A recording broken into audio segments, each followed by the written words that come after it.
Hi there, and welcome to another Beyond Threats podcast by Bleckmann.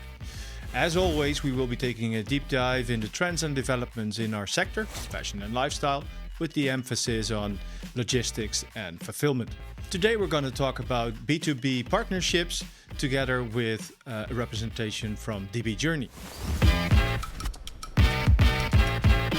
Today I'm joined by Joachim Gund, and he is the Chief Transformation Officer at DB Journey. Hi, Joachim. Thank you very much for joining us. Hi, Eric. Thanks for having me. It's great to be here. Absolutely. Thank you. And to kick things off, can you give us a brief introduction of yourself and of course, what you do in your day-to-day at the company? Sure.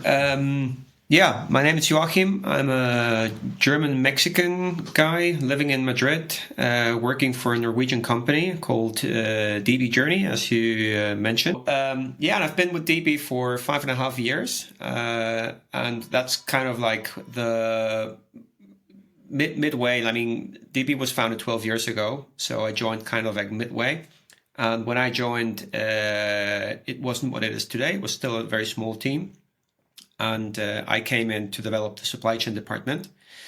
And after a couple of years, like 2.5 more or less, we decided to develop it a little bit further. And what we did was basically split the operational task from the strategic tasks, and everything that is operational, like the day-to-day business, which, in supply chain, there's quite a lot to do. That went over to my colleague, the Chief Operations Officer, and his team. And I took over everything that is a little bit more into the future and kind of developed the transformation department. So what I do there is basically look into the supply chain development from end to end, work with not necessarily with our suppliers, but try to find alternative sourcing possibilities, which is a very relevant topic these days. And on the other end of the supply chain, I work on developing our distribution network to make it more efficient. So that's kind of what I'm doing. I'm also developing, that's a project I'm very proud of. I'm very excited, our circularity program, which is a project a program we're developing together with Bleckmann. And since we're going to be talking about partnerships and good partnerships, I think that's a very good example of a good partnership. Yeah. So it most definitely sounds like I'm talking to the right guy. That's for sure. Can you inform our listeners and viewers why establishing a business relationship is so critical for brands like yours? I think it's critical because, simply put, through the lens of DB, I can say that we wouldn't be where we are without the right partners. We're still a very young company, and to get to where we are today would not have been possible without them. And for those listeners that don't know DB Journey, maybe let me just give you a little bit of context, a little bit of history about DB, so you kind of know what I mean when I say we wouldn't be where we are. As I mentioned, we were founded 12 years ago. Back then it was 2 people, the 2 founders, and that has developed to being around 75 today. So that's quite good. Fortunately, we've been very successful year by year, 2-digit growth, now present originally from Scandinavia, but then expanded into Europe, US, Canada, Asia Pacific, South Africa. So it's quite a lot of markets, and that obviously comes with a lot of challenges.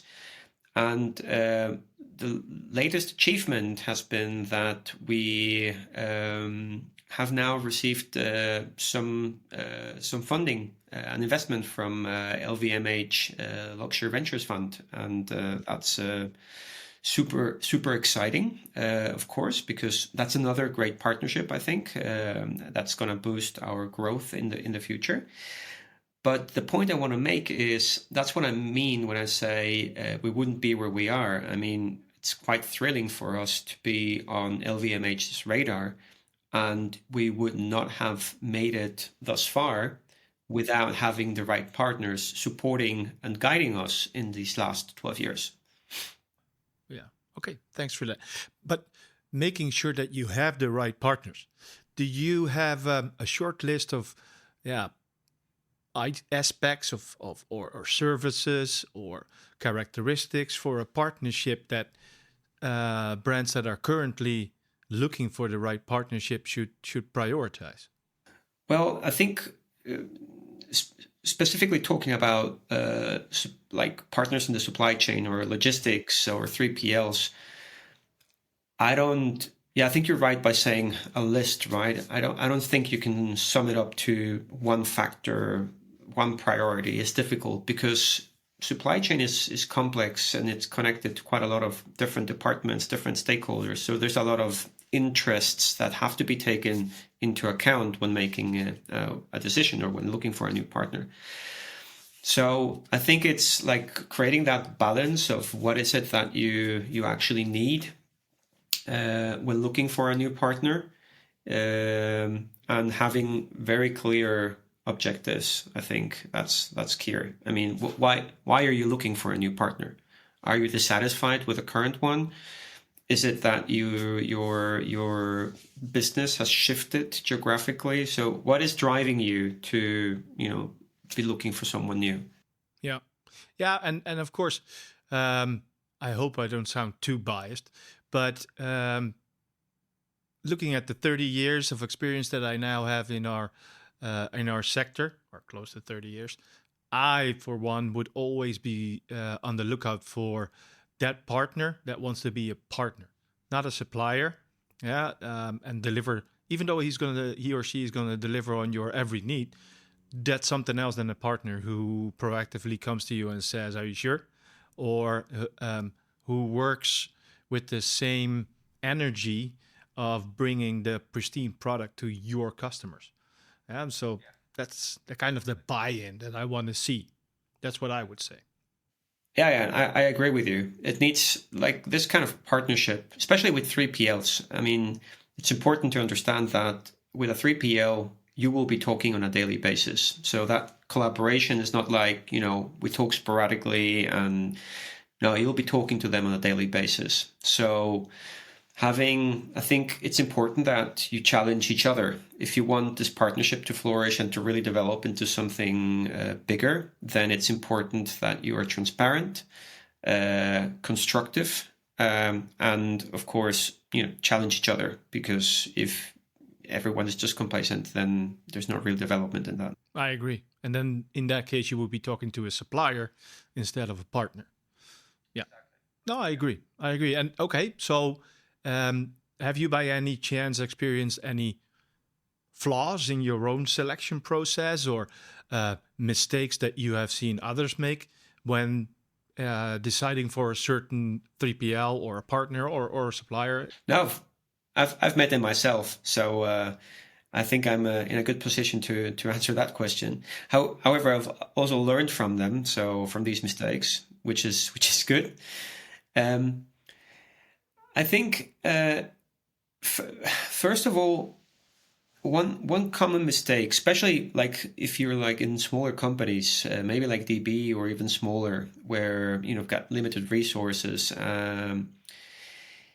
It's super important to understand that a 3PL, if we're now focusing on 3PLs, is going to be very impactful to the whole business. So it's not because this kind of selection is being driven by the supply chain team or the logistics team or the operations team. It's not that it's only going to impact operations. It will be impactful to the whole business.